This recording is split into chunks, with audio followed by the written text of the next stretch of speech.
আজ আমরা যাচ্ছি বিলাসপুর থেকে অমরকণ্টক বাই রোড বাইক নিয়ে। ভেবেছিলাম শিবতরাই হয়ে অচানকমার জঙ্গলের ভেতর দিয়ে পৌঁছে যাব অমরকণ্টক, কিন্তু সে রাস্তা বন্ধ প্রাণীদের সুরক্ষার কথা ভেবে। তাই আমরা সম্পূর্ণ অন্য একটা রুট দিয়ে যাচ্ছি। আজ আমাদের সঙ্গী সুজুকি ভিস্টর্ম। এই রোমাঞ্চকর যাত্রাপথের কথা আমার মামাই বলে দিয়েছে।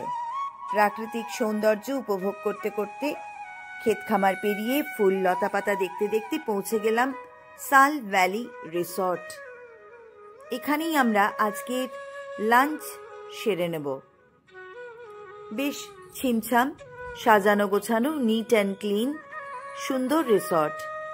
খাওয়া সেরে নিয়ে বাকি জার্নিটা কিন্তু অসাম, অসাধারণ। শুরু হয়ে যাবে অচানকমার জঙ্গল আর পাহাড় পরিক্রমা, পর্বতমালার আঁকাবাঁকা পথ, উতরাই চড়াই, প্রকৃতির অপরূপ শোভা উপভোগ করতে করতে আজ পৌঁছব অমরকণ্টক, আমাদের আলটিমেট ডেস্টিনেশন। এমপি ট্যুরিজমের হলিডে হোমে আমরা থাকব। বুকিং রয়েছে টেন্টে। নতুন অভিজ্ঞতা। এই পুরো জার্নিটা যদি তোমাদের দেখার ইচ্ছে হয় তবে অবশ্যই সাথে থাকো আর দেখতে থাকো টুরিং সংঘমিত্রা। সকালবেলা আমরা বেরিয়ে পড়লাম বিলাসপুরে মামার বাড়ি থেকে। আজকে আমাদের ডেস্টিনেশন অমরকণ্টক। বিলাসপুরে মামার বাড়িটা মিশন হসপিটাল রোডে। ব্যস্ত জায়গা, কিন্তু গাছপালা আছে, ওই জন্যে বেশ মনোরম আবহাওয়া। আর একটি শহরের একটা বড় ভালো লাগার ব্যাপার, সেটা হচ্ছে পরিষ্কার পরিচ্ছন্নতা। যত জঞ্জাল পড়ে আছে এরকম মোটেই নয়, এবং কর্তৃপক্ষ সবসময় একটা উদ্যোগ জারি রেখেছে যাতে শহরটা পরিষ্কার পরিচ্ছন্ন থাকে। সামনেই রাম সেতু, বিলাসপুরের অর্পা নদীর ওপরে এই রাম সেতু 100 বছরের পুরনো একটা কাঠামো। তাকেই রং করে রামায়ণের কাহিনী বর্ণনা করা রয়েছে এই সেতুর দেওয়ালের গায়ে।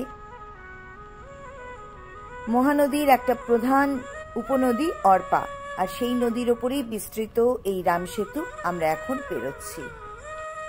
খানিকটা এসে রোড সাইন দেখতে পাচ্ছি। আমাদের বাঁ দিকে রায়পুর, আমরা যাব সোজা রতনপুরের দিকে।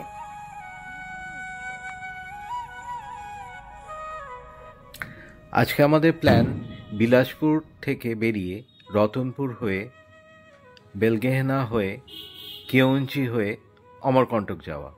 তার জন্য আমরা প্রথমে ধরব বিলাসপুর বাইপাস, বিলাসপুর মারোয়াহি বাইপাস। এইটা আমাদের পৌঁছে দেবে বিলাসপুর কোরবা রোডে।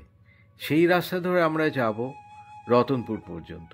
রতনপুর থেকে আমরা বেলগেহনার রাস্তা ধরে নেব। এখন আমরা যে রাস্তাটা দিয়ে চলেছি এটা হচ্ছে বিলাসপুর বাইপাস রোড। মধ্যপ্রদেশ এবং ছত্তিশগড়ের যে রাস্তাগুলো আছে তার মধ্যে দুরকম রাস্তা খুব কমন। একটা হচ্ছে স্টেট হাইওয়ে আর একটা হচ্ছে ন্যাশনাল হাইওয়ে। স্টেট হাইওয়েগুলো জেনারেলি 4 লেন, এবং এগুলোর বাইরে সার্ভিস রোড বা বেরিয়া থাকে না। ক্যাটেলের প্রাচুর্য কিন্তু স্টেট হাইওয়েতে অনেক বেশি। অনেক সময় তারা রাস্তা দখল করে থাকে, রাস্তার উপর দিয়ে মেজাজে চলতে থাকে। যারা বাইকার তাদের পক্ষে এই ক্যাটেলের দলের মধ্যে দিয়ে বাইক চালিয়ে নিয়ে যাওয়া বেশ টাফ কাজ। আমরা এখনও বিলাসপুর বাইপাস রোড ধরে যাচ্ছি। আরেকটু এগিয়ে আমরা পেয়ে যাব ন্যাশনাল হাইওয়ে 135। এটাকে বিলাসপুর কোরবা রোডও বলে। আমরা পৌঁছে গিয়েছি। আস্তে আস্তে আমরা ডান দিকে চলে যাব। এটা হচ্ছে ন্যাশনাল হাইওয়ে 135। এইটা ধরে আমরা যাব রতনপুর। রতনপুর যেতে গেলে আমরা এখান থেকে কিছু দূর এগিয়ে বাঁ দিকে নেমে যেতে হবে। ন্যাশনাল হাইওয়ে মধ্যপ্রদেশ এবং ছত্তিশগড়ে অত্যন্ত সুন্দর, ওয়েল মেনটেন, টারম্যাক খুব সুন্দর। কিলোমিটার পর কিলোমিটার বাইকিং করা যায় খুব অনায়াসে। কিন্তু ন্যাশনাল হাইওয়ে দিয়ে বাইকিং করার একটা অপূর্ণতা, সেটা হচ্ছে প্রকৃতিকে অত কাছে দেখা যায় না, কারণ ব্যারিয়ার থাকে, সার্ভিস রোড থাকে এবং রাস্তাটা অনেক চওড়া। কিন্তু স্টেট হাইওয়ে যেগুলো, সেগুলো কম্পারেটিভলি অতটা চওড়া নয় এবং প্রকৃতির খুব কাছ দিয়ে এই রাস্তাগুলো চলে, আঁকাবাঁকা পাহাড়ের ওপর দিয়ে, বন জঙ্গলের মধ্যে দিয়ে, অপূর্ব। কাজেই বাইকিংয়ের জন্যে স্টেট হাইওয়ে বেছে নেওয়া আমার মনে হয় ভালো। তবে যদি লং রান করতে হয় 600 কিলোমিটার 700 কিলোমিটার, সেক্ষেত্রে ন্যাশনাল হাইওয়ে বেছে নেওয়াটা অনেক বেশি কাম্য। এই হাইওয়েতে কিন্তু অম্বিকাপুর পর্যন্ত যাওয়া যায়। সামনে যে রোড সাইনটা আসছে ওখানে দেখবেন অম্বিকাপুর যাওয়ার কথা লেখা আছে। আর একটা জায়গাতে নাম দেখুন, কাঠগোড়া। আমি অম্বিকাপুর থেকে বিলাসপুর পর্যন্ত এই রাস্তা দিয়ে এসেছিলাম এবং আসার পথে কাঠগোড়া জায়গাটা পড়েছিল। এই কারণে বলছি, কারণ কাঠগোড়াতে আমি থেমেছিলাম আর ওখানে আমি লাঞ্চ করেছিলাম। খুব খিদে পেয়ে গিয়েছিল, তখন 11:30 বাজে। পাহাড়ি জায়গা, গোটা 3 ধাবা রয়েছে, তার মধ্যে একটাই ঢুকে আমি খেয়েছিলাম রুটি আর মিক্সড ভেজিটেবলস। ছত্তিশগড়ের মিক্সড ভেজিটেবলসের যা স্বাদ, এটা অন্য কোথাও আমি পাইনি। এবং রুটিগুলো বা চাপাটি যাই বলুন, অত্যন্ত সুস্বাদু। যখন আপনারা আসবেন ছত্তিশগড় বা মধ্যপ্রদেশে, অবশ্যই মিক্সড ভেজিটেবলস খাবেন। এবার আমরা আস্তে আস্তে বাঁদিকে বাঁকবো রতনপুরে যাবার জন্যে। রতনপুর থেকে অমরকণ্টকে যাবার 3টে রাস্তা আছে। একটা আচনাকমার ফরেস্টের মধ্যে দিয়ে, যে রাস্তা এখন বন্ধ আছে। আর 2টো রাস্তার মধ্যে একটা কনভেনশনাল রোড, সেটা আমরা নিচ্ছি না।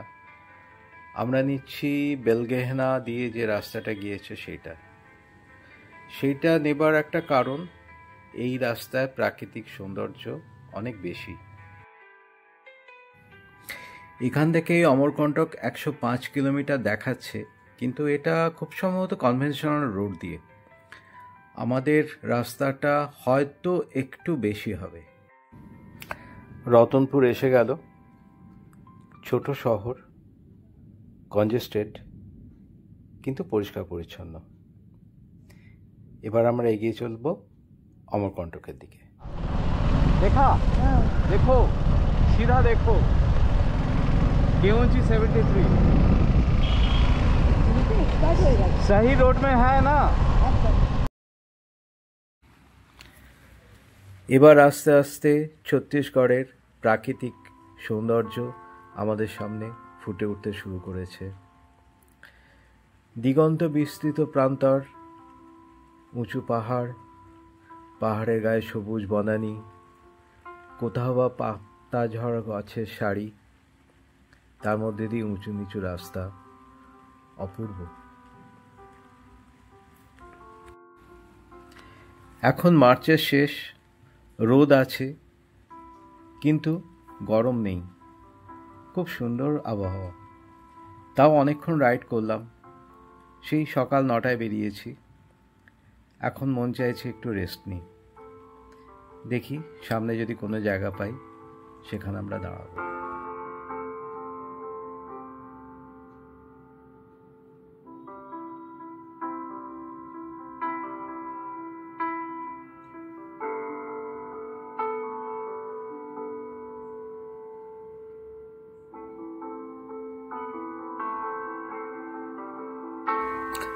অবশেষে রেস্ট নেবার মতো একটা জায়গা পেলাম, একদম ফরেস্টের মধ্যিখানে, চারিদিক নিস্তব্ধ, হালকা হাওয়ায় বনের গন্ধ ভেসে আসছে।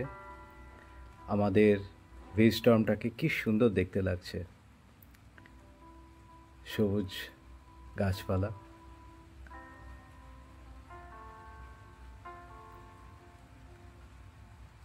এবার সংঘমিত্রা কিছু বলবে।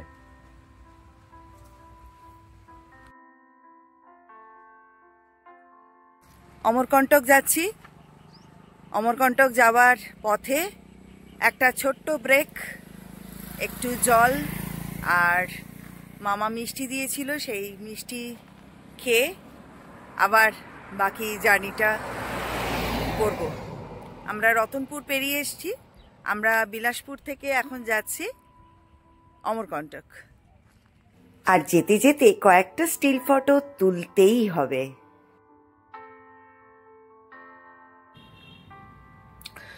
দুটো ম্যাজেন্টা রঙের গাছ পেরিয়ে এলাম। ঝাড়খণ্ড হয়ে যখন ছত্তিশগড়ে ঢুকেছিলাম পাহাড়ি পথ বন জঙ্গলের মধ্যে দিয়ে, তখন প্রথমেই ম্যাজেন্টা রঙের গাছগুলো দেখতে পাই। প্রথমে মনে হয়েছিল বোধহয় ফুল ফুটে আছে, জানতাম না তখন। তারপরে যখন কাছ থেকে দেখলাম বুঝলাম ওগুলো নতুন পাতা। কি গাছ জানা হয়নি, কিন্তু অপূর্ব। সাধারণত কয়েক রকম গাছ ছত্তিশগড়ে বেশি পাওয়া যায়, যেমন শাল, সাজা, বিজা, বাঁশ, টিক, এইসব। শালবনের জঙ্গলের মধ্যে দিয়ে যেতে যেতে একটা অপূর্ব অভিজ্ঞতা হয়েছিল। দুপুরবেলা যখন যাচ্ছি, ওপরে শাল গাছ নতুন কচি পাতা বেরিয়েছে,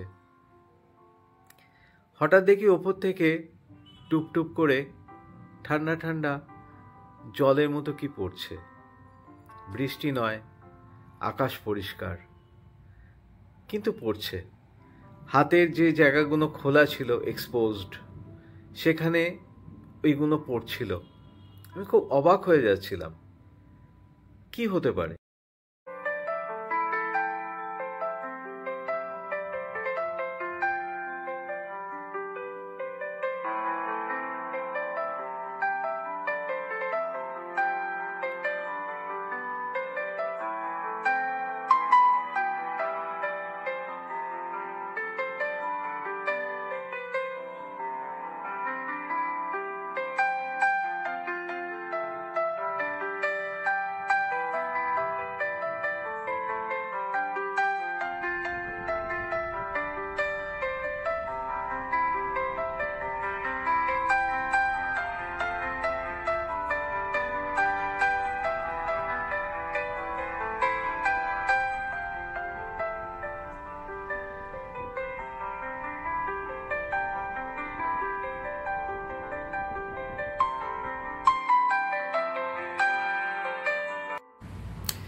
আমরা দেখতে দেখতে অমরকণ্টক রেঞ্জের পাহাড়গুলোর ওপর উঠে পড়ছি। ডান দিকে একটা নদী দেখা যাচ্ছে, এইটা খুব সম্ভবত অর্পা নদী কোনো ব্রাঞ্চ, বা মুনিয়ারি নদীও হতে পারে। খুব ভালো লাগে যখন রাস্তার একপাশে খাড়া পাহাড় আর একপাশে নদী অথবা কোনো একটা রেল লাইন। পাহাড়ি পথে রাইড করার একটা মজা আছে, অনেকটা নেশার মতন। সামনের বাঁক ঘুরে কি দেখবো জানি না।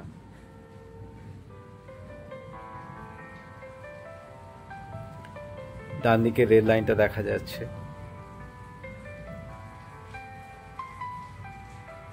গাছালিতে ভরা পাহাড়।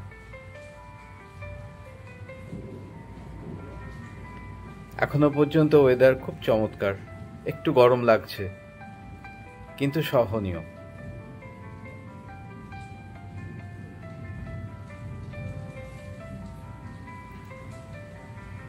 পাহাড়ি পথে আমাদের রাইড করার অভিজ্ঞতা খুব বেশি নেই,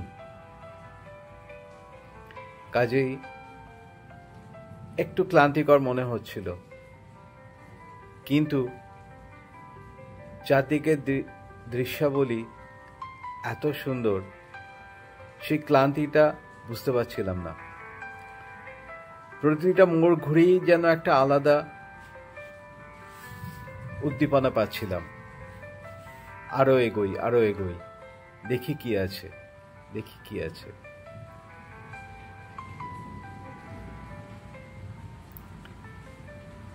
ছত্তিশগড়ে অরণ্য, বনভূমি আমাদের কোনো সময় হতাশ করেনি। সমস্ত জায়গাতেই যেন কেউ সাজিয়ে রেখেছে আমাদের দেখার জন্য।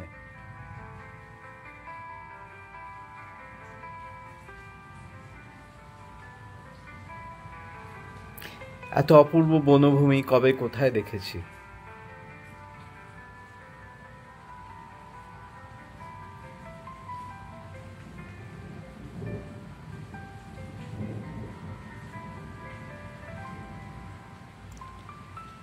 পাহাড়ি পথে হেয়ারপিন বেন্ড যখন আসে তখন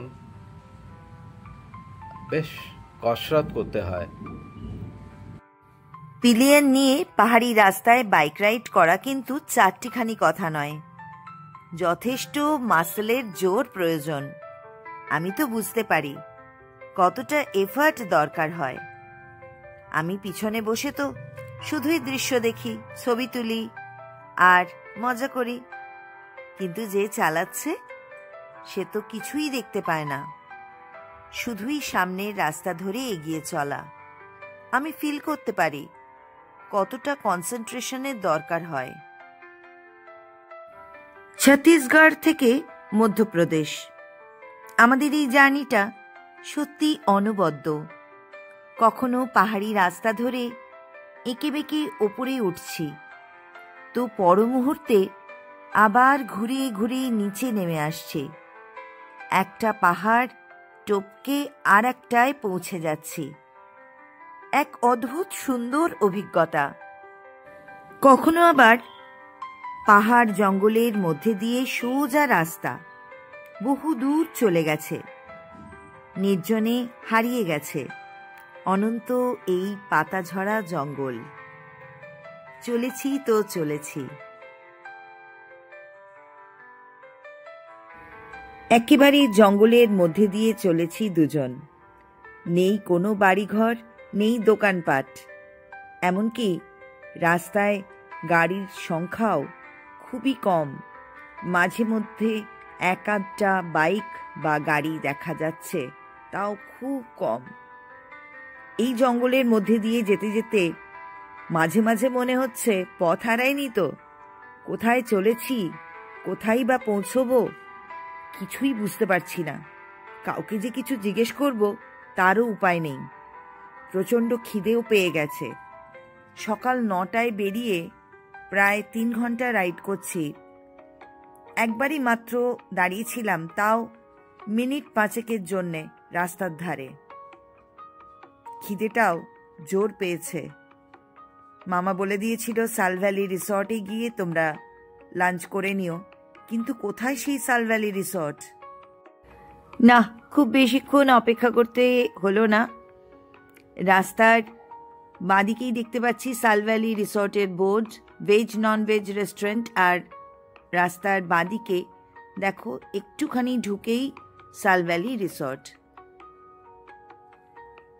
পাহাড় দিয়ে ঘেরা অত্যন্ত মনোরম একটা রেস্টুরেন্ট, সাল ভ্যালি রিসর্ট।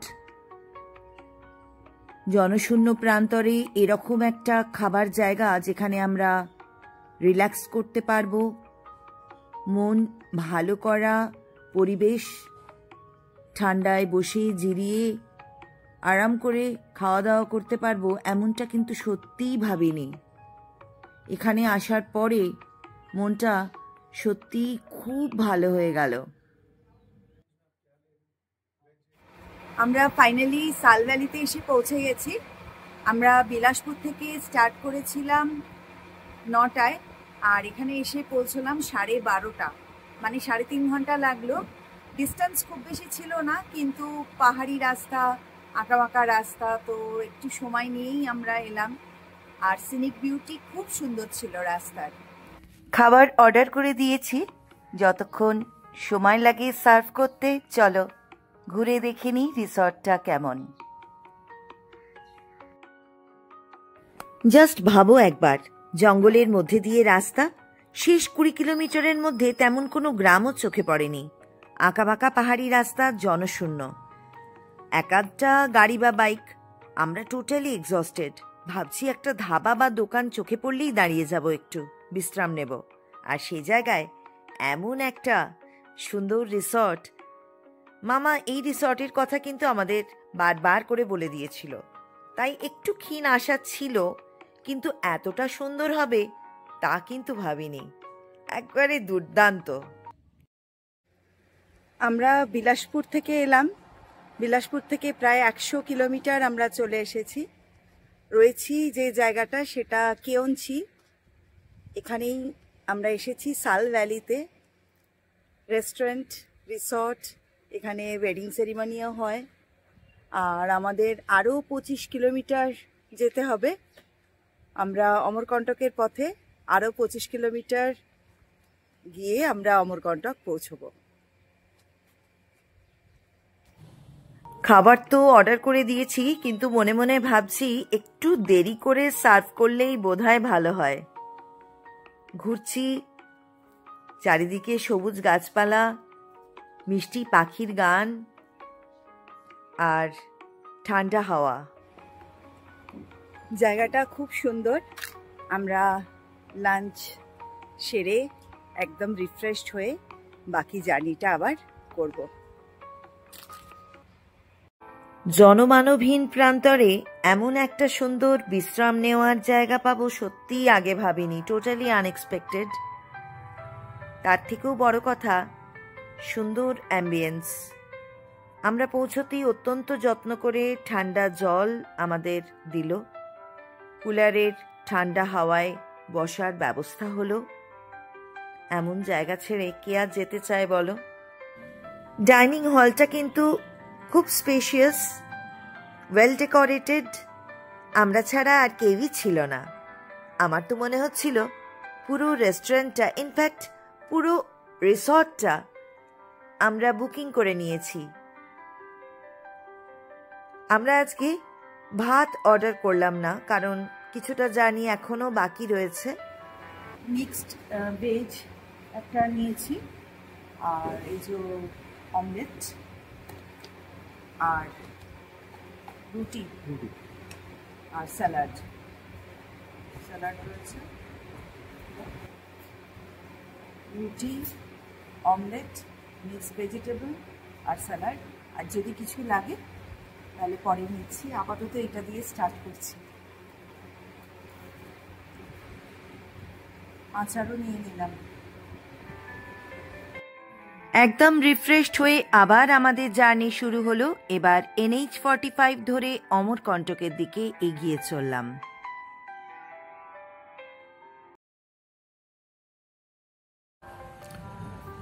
সাল ভ্যালি রিসোর্ট, যেখানে আমরা লাঞ্চ করলাম, ওই জায়গাটার নাম হচ্ছে কেওনঝি।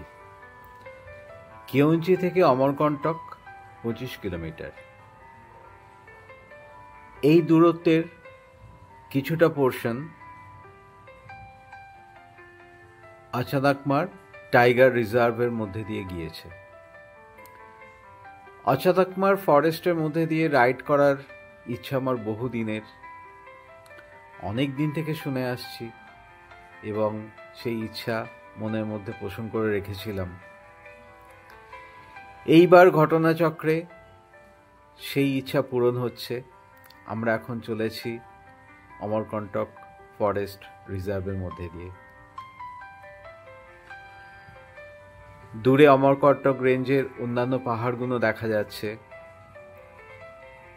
আমরা মাঝে মধ্যে এক একটা পাহাড়ের পিক ক্রস করছি, আবার নেমে যাচ্ছি উতরাইতে, আবার গিয়ে আবার উঠছি। এইভাবে চলেছে।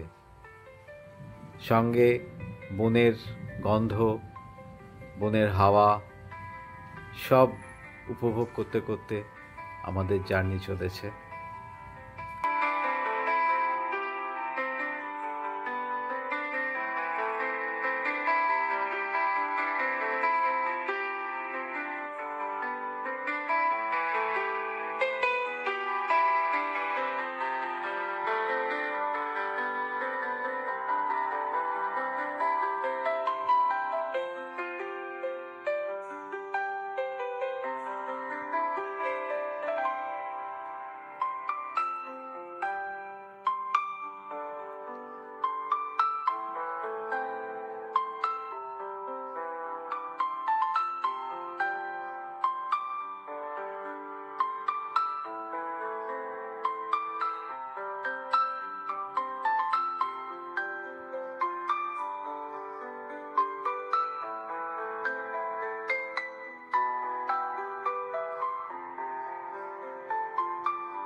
এখন আমরা আচানাকমার ফরেস্টের মধ্যে দিয়ে যাচ্ছি।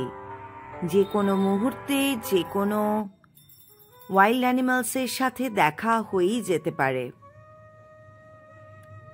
এরকমই যেতে যেতে হঠাৎ করেই আমাদের একটু ইচ্ছে হলো বাইকটা দাঁড় করিয়ে একটু ফরেস্টটা দেখার। আর ঠিক তখনই ঘটে গেল একটা বিপদ।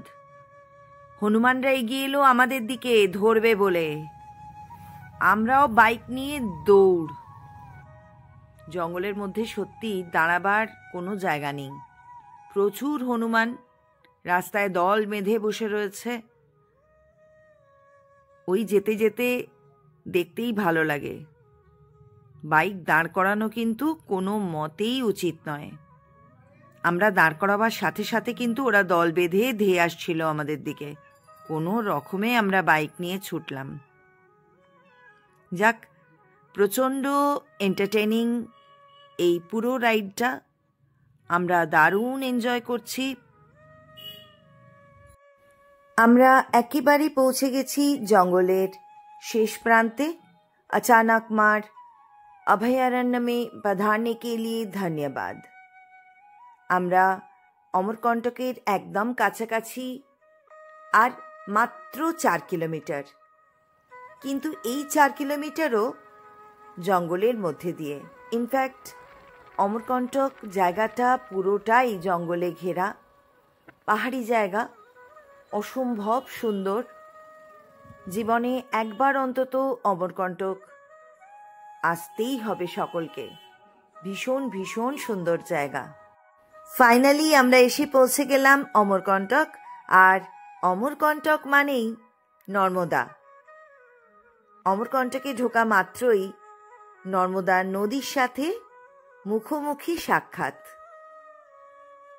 টলটলে জল, মিষ্টি হাওয়া, পাহাড় দিয়ে ঘেরা অপূর্ব এক দৃশ্য। আর এই নদীর পাড় দিয়ে যাওয়ার সময় একটু না দাঁড়িয়ে কি চলে যাওয়া যায়?